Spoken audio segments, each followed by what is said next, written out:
welcome to day 2 of our how to improve the National Strategic Plans meeting, and welcome back from the first day.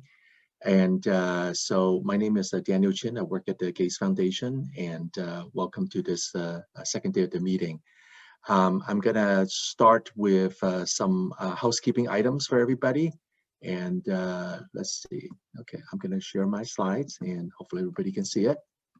Okay, and so just to say that first of all, the session will be recorded. So I think Takia, if you can push the record button and just to alert everybody that this will be recorded. However,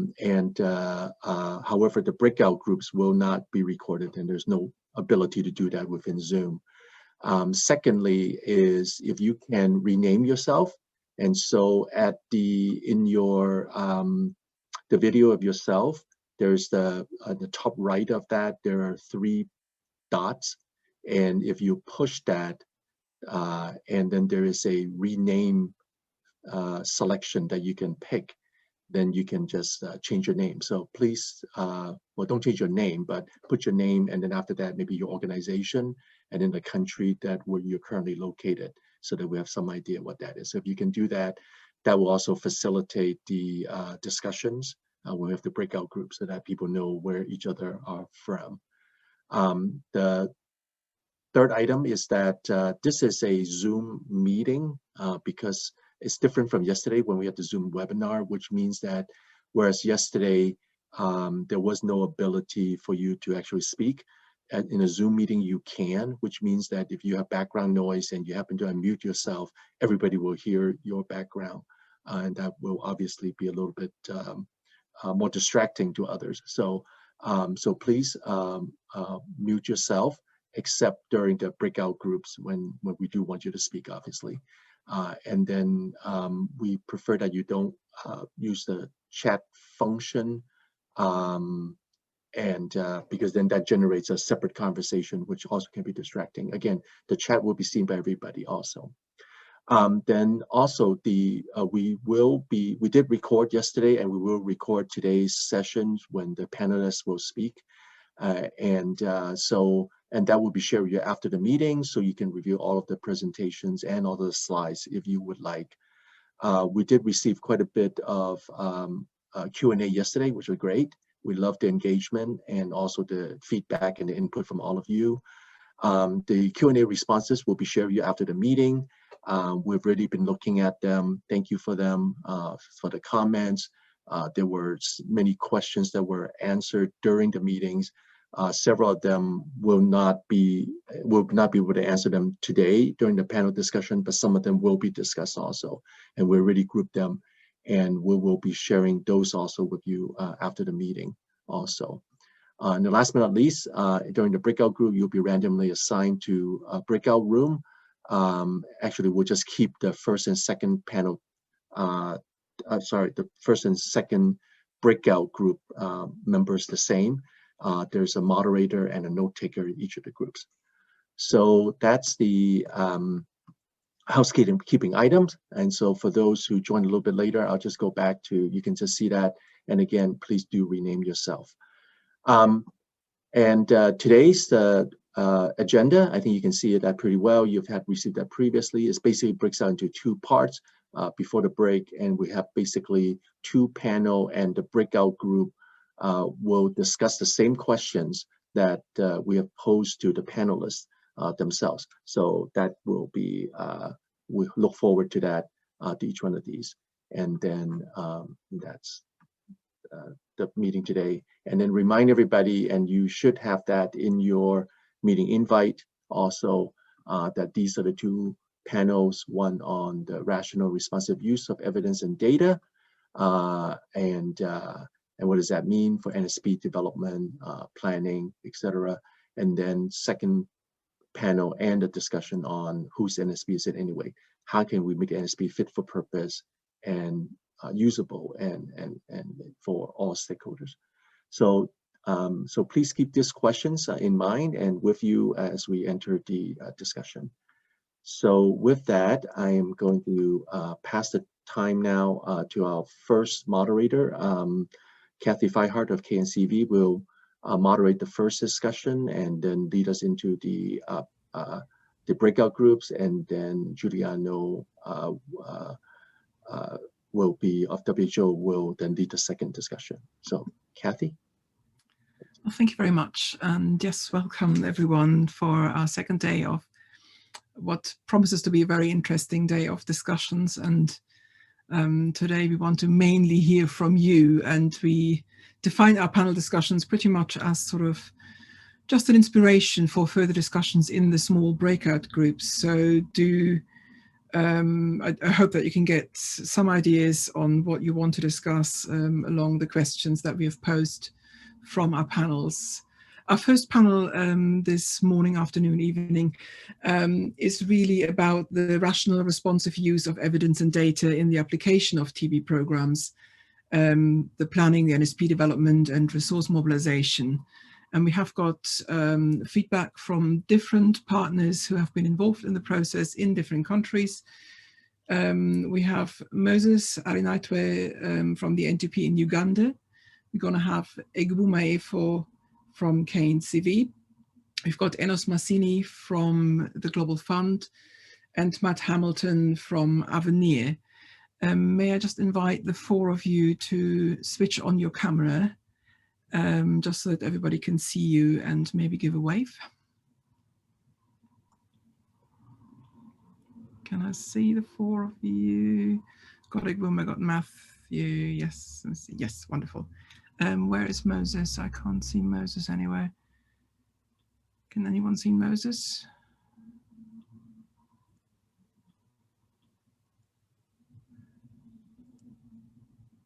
Moses, are you there?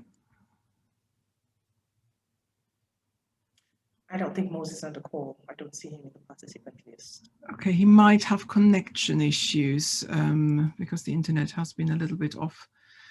So I might just start then with Egbume. So the questions that we want to discuss today are very much about the capacity of NTPs and their partners to generate the data that we deem as evidence-based or the evidence base for the programming. So what we really want to hear from you and your experiences through the process. What are the gaps that you've observed? What is needed to build the infrastructure capacity and self-reliance amongst the country programs and their stakeholders? Also, how we can bring different strands of information and skills that are available together and make them really useful for everyone, and also very accessible to everyone, understanding that people are of different background and different levels of knowledge of the in-depth, what you need for a TB program, or might have different opinions. And the last question is on how do we take the approach and lessons learned from the national level exercise to subnational level. So let's start with you, Egbume. Can I hear what you have to say? Thanks, Kathy. Thanks for that quick overview. Yeah, so as part of the NSP process, we've talked in a lot of detail with a few countries, and it's interesting some of the information we hear from countries. So when we begin to talk about what the gaps are, what the needs for building infrastructure, capacity, and self-reliance is, it's important that we look at infrastructure in terms of how do we gather better data on people, on systems, and on related information. How do we then connect all of these data systems that already exist, but may not basically be connected to each other?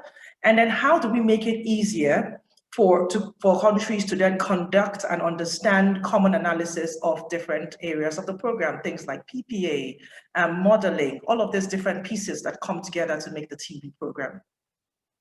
So the common thread in a lot of the country conversations I've been part of is there are numerous siloed systems that do not speak to each other. And what we've heard from some countries, for example, Rwanda, is there are basic government infrastructure that already exists These are readily available for people to use. However, where we see there are gaps is around the capacity for people to then support the system, to maintain the system. And then there are also funding gaps because there's not enough money to do routine maintenance and just update and upgrade of those systems to keep up with other applications that come into the ecosystem.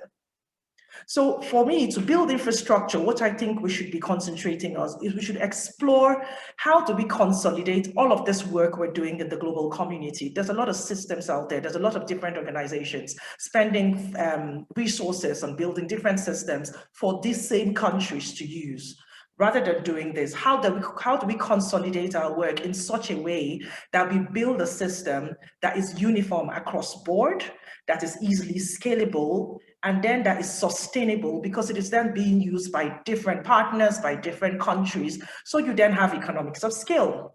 A simple example of how this has been done in the last 10 or 12 years, I would say, is if you look at the DHIS2 HMIS, a lot of countries started off with different HMISs in their systems, but what they noticed was DHIS2 was particularly used across different countries in Africa, and there was an interest in building out the system in such a way that it worked for the governments. So what University of Oslo did was build different packages that could be easily deployed in countries, set up a support system in country that could then manage the systems with little or no technical support from the global community. And in that way, what they have done is they have not only built a system that works for countries, they have also built a system that can be sustained by countries. So that's just an example of how this can work. If I move to the next question on how do we bring the different strands of information and skills to make them accessible and usable? I want to flag at this point that it's important that when we talk of different strands of information, we're looking at technical information and we're looking at the people challenge as well. So we don't only want to bring information for the different pieces of information together, but we also want to bring people that own this data in such a way that they think and they manage and they use that data in a way that then they have some form of ownership for the data.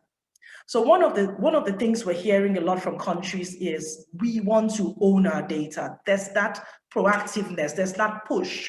But what we see continually happening is systems are set up in such a way where countries are reporting data for the sake of performance, for the sake of monitoring, and not necessarily for the sake of self or country accountability. That is something we need to build on. How do we tackle this? Firstly, we need to understand what the country needs are. This is something that we at KNCB working very closely with Linksbridge, we're already doing in terms of setting up these dashboards. We're working with countries to understand what is your data roadmap? How do you envisage that you will use data over the next 5 to 10 years? And how can we support you in such a way that we optimize the data such that it is usable by you for your routine program maintenance, for reporting to funders, and also for performance management. So it's more than just monitoring and performance. There's that form of accountability and ownership. And what that will lead to is countries will then be able to not just own the data, but to be able to stand by what the data says. A lot of times I see where data is published, like for countries, and countries come back to say, oh no, that information is incorrect, we'd like to change that. That situation will change because countries will be pushing the data that they have documented, that they have collected, they have analyzed, that they believe in and that they own. And they can speak to this data and they can tell you what their gaps are and how they are going to fill those gaps. What we're doing right now is we're working through a co-creation process with several countries to understand what the data needs are, how they want to fill those needs, and how we can support them to fill those needs. This is with the countries leading this conversation.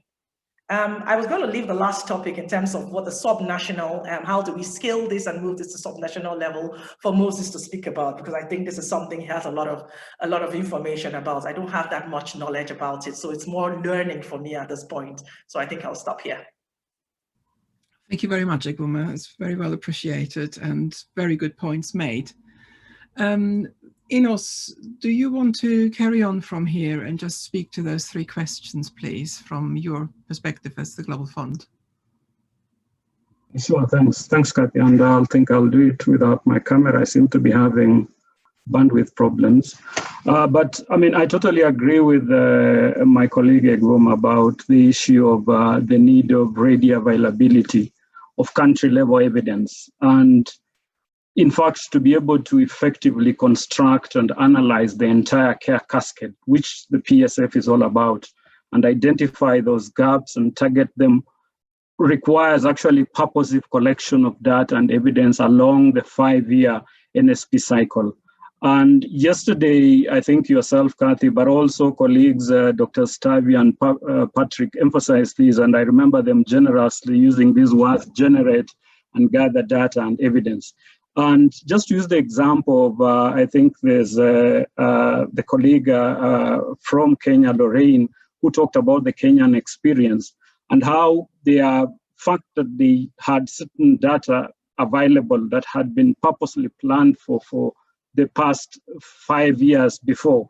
They had a real-time data system which allowed manipulation of data, real-time, not only real-time, but also patient-level data. But also they had purposely done certain ORs, patient pathway analysis, inventory studies. They were just in the middle of doing a costing estimate for TB interventions. There's also the SARAM and the demographic health surveys, wealth of information on RSSH, which I think Estefana alluded to yesterday as one of the areas in which the NSP tailored applications did not do so well comparatively. But also the country had legal rights and gender barriers assessments, and therefore were much more at a better level in the terms of the NSP and the funding request to be able to include breaking barriers interventions along the patient patient pathway. We saw in some countries the challenge was that either this data came in late along the NSP development cycle or the modeling and was therefore not fully used, however good it was. So I think ensuring ready availability on time, and that would require purposive planning in the cycle before to put these data collection, these ORs, strengthening of quality routine data as part of the requirements. The other thing would be the importance of the TB program review or the joint monitoring missions, and having them aligned to the patient pathway approach. These I've seen done in several countries, but in some other countries, they still use the thematic approach. And in terms of when you are actually developing the PSF approach, you are doing the analysis along the gaps, it's actually much easier to use recommendations from the joint monitoring missions that are well in line with the patient pathway analysis. Another key issue in terms of data and evidence would be, and for this I do not have a good suggestion, is the TB-HIV joint applications. We know several countries that had developed a good NSP and were purposing a good TB NSP and were purposing to apply under tailored for NSP. But because they do a joint TB-HIV application, the HIV side was not ready. They did not have the data and all that to be able to do this. So we probably in the long run also need to see how we work with our HIV colleagues to build this capacity. And lastly, about having that responsive use and application of data for TB programming and planning would be the issue of modeling, and really acknowledge that for the countries here, the importance of modeling that supported evidence generation in informing their NSPs. And Neem talked about yesterday addressing the different modeling needs of the country. While for many of the countries that participated in this approach, and especially the African countries for which I supported, the modeling analysis actually did influence the NSP and the funding development, especially intervention prioritization, target setting, and analysis of various investment scenarios. But can we take it further from here and plan how modeling can be further be used for efficient program implementation? So these I remember from one of the countries which had a query from TRP in terms of what would be the cost effectiveness of the various service delivery modalities. Would, for instance, what is the cost effectiveness of using community level screening, using vans as opposed to door to door? So these would really help the country make a decision in having more efficient implementation and value for money. Lastly, in terms of how do we approach lessons learned at the subnational level, I think we recognize that in big countries, the health systems and the care seeking and the economic situation realities across the countries are usually very, very complex. And most of the NSPs and funding requests do not adequately support or are not broad enough to provide a differentiated TB programming to address these subnational nuances. Now, to prioritize these certain geographical areas, of course, you would require specific epidemiological data, which is not necessarily easily coming. But we can start from somewhere. And we can start, for example, in large countries with very extensive decentralization. And one of the ways to do this will be seeking complementarity with several emerging data analysis and use approaches at the subnational level. One I can think of is called TB Data for Action, that has been implemented in about 3 high-burden African countries, in which the subnational leadership is equipped with the ability to use routine data to address gaps in everyday programming. That would be, say, the county TB manager in Kenya or the state TB manager in Nigeria. And then what's coming along is that these managers, these subnational managers, not only use this data for daily implementation, but also become more equipped in use of this data for intervention prioritization that is actually specific to the subnational context and would help therefore advance the work at the subnational level. Thank you, Kathy, and over. Sorry, I'm mute. Thank you very much, Enos. That's really, really helpful. And it's a nice complementary bit of information on also what's needed at the donor level and also experiences on what has been done in other countries and what works. And I do think that interaction is really valuable. Matt, can we please hear the modeler perspective? I think there were lots of questions raised yesterday as well towards modeling, and there seem to be different demands on the modelers from different sides. Would you like to speak to the questions, please? Sure. Thank you very much for letting me be here, and thanks to all of you for making the time. I want to speak mainly to the first 2 topics. I'd like to make kind of a general point and then just sort of explore some of the implications at a high level. I think that what would be really useful in addressing the gaps and improving the quality of how we use data is to have a refocusing of our expectations around modeling. I think often the focus is, either on estimating the impact or the impact of achieving NSP targets that have already been, after most of the major decisions have already been made about target setting or what interventions are going to be done at which relative scales, and then we'll cost those scenarios and forecast the impact and cost, which is useful. But I think it also kind of underestimates a lot of what modeling can provide. Alternatively, there's an expectation that to some extent we can, think about the role of modeling as, being given a set of interventions with particular unit costs, that, the modeling combined with the costing can tell us at a relatively detailed operational level what is the optimal mixture of interventions, or can we get near to the optimal mixture of interventions. And I think that this point of view overestimates what we can realistically achieve with modeling, at least given data constraints as I can imagine them, at all in the foreseeable future.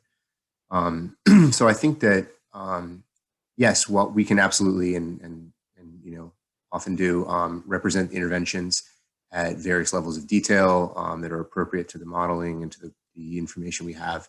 We can project the impact and costs in a useful way. We can capture dynamical, multiple order effects of pursuing interventions that and of the underlying epidemiology that are impossible to capture in any other way, with like, ordinary sort of spreadsheet models, for example. And so this is all really useful. We can even study some questions about the trade-offs of different strategic questions, or of different strategic approaches, even if we can't necessarily optimize over a set of interventions. So we often do all of these things with modeling. But I think a more appropriate and fruitful approach in the case of working with countries to improve their strategic planning processes is to recognize that modeling can serve as a venue or a place to bring together all of the data that we have, our assumptions, our experience with programs and with epidemics from multiple different sources and stakeholders together into one vehicle, and have all of these things talk to each other and then see what comes out and what we can learn from the model. So it's almost as if, what is most valuable about a model is what we can learn from it by putting in our inputs, rather than the also important and very real things that we can get out of it in terms of our outputs. So I think that, thinking about that, maybe talking about that a little bit more might be a very fruitful way to proceed. This is just from the perspective of one modeler. I think other modelers with different experiences might have similar points of view, or maybe would have more to say on the question. But so in order to do that, I think what is needed is that we just be a little more thoughtful about how modeling is integrated with these larger processes that we need to improve with data collection and aggregation, ongoing as an ongoing process of monitoring and evaluation, the strategic planning processes that happen, every 2 or 5 years when NSPs are updated, which I think are critical documents and critical periods of thought process. But there's, and then there are also, of course, the funding cycles. And so all of these 3 processes need to be kind of happening, I think, in general, more continuously over a longer period of time, so that everyone has time to, execute them in the right way. And I think modeling we need to be a little more thoughtful about how modeling is integrated there too. It needs to be, there needs to be a little bit more time and a little bit more interaction with the countries. In order to learn from models, countries need some level of exposure and familiarity with them. And so we definitely need to build some country capacity in modeling, I think. So those are just some of the thoughts that I have about how we can improve some of the questions around the first 2 topics.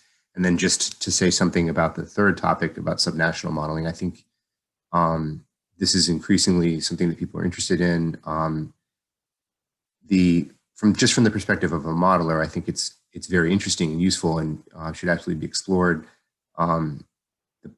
The main constraint is that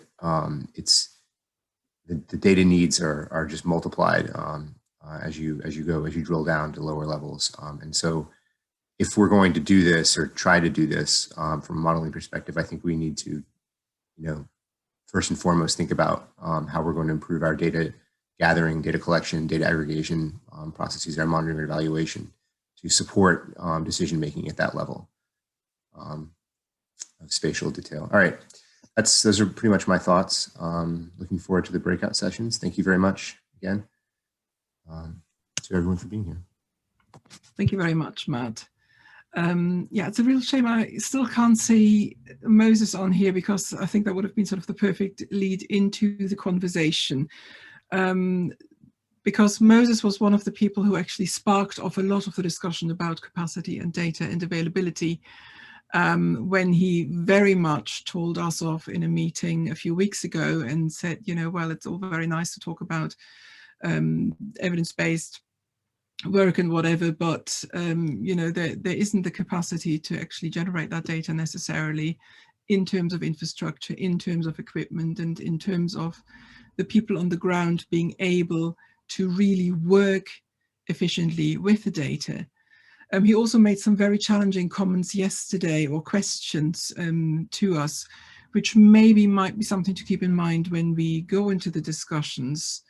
One of the questions that he raised was, to what extent should a model be swallowed whole, since the experts have developed it and the country should follow it, when the country doesn't even fathom the technicality thereof. So there is a whole discussion to be had about what Matt just said as well, that a model can often just be as valuable in thinking about what we're putting in. So all of our assumptions are much more valuable to a certain extent, just to have that discussion of, are our assumptions right? Is this the lens that we should be looking at things to, as Nim faced it yesterday? And the other question that Moses raised, and again to take that maybe into the group, is the challenge that we face is that implementation is heavily donor dependent, and the health worker tends to lean toward cash motivation to implement. How do we sustain this, especially in a move to have more domestic funding, which may result in less cash and more output for less financial incentive? Other countries where result-based financing for TB has been successful, and so on. So there's very much, I think, the question and the request to all of us to think about how we can actually work much more in a partnership and make these systems much more solid and robust, and less data generation for data generation's sake, or for maybe testing the quality of a program, and more really have it for practical use of the country governing and managing the program. I do hope that Moses will still join us today and will hopefully still be able to provide us more insights of this. But if not, then I will like to ask him really to put that still down in writing later on, and we will share that with all of you. I think at this point, it's time for us to move into the first round of breakout groups. And I would really encourage you to discuss the 3 questions in your groups. So think about the gaps, what is needed to build the infrastructure and capacity and self-reliance, how to bring different strands of information. And we heard from Enos especially how much information is out there. How do we bring that all effectively together? And also, how can we make sure that the programs are really functioning at all levels, and that the information is not just sent from the bottom up, but also actually utilized at implementation point. So with no further ado, I think it's time to move into the groups.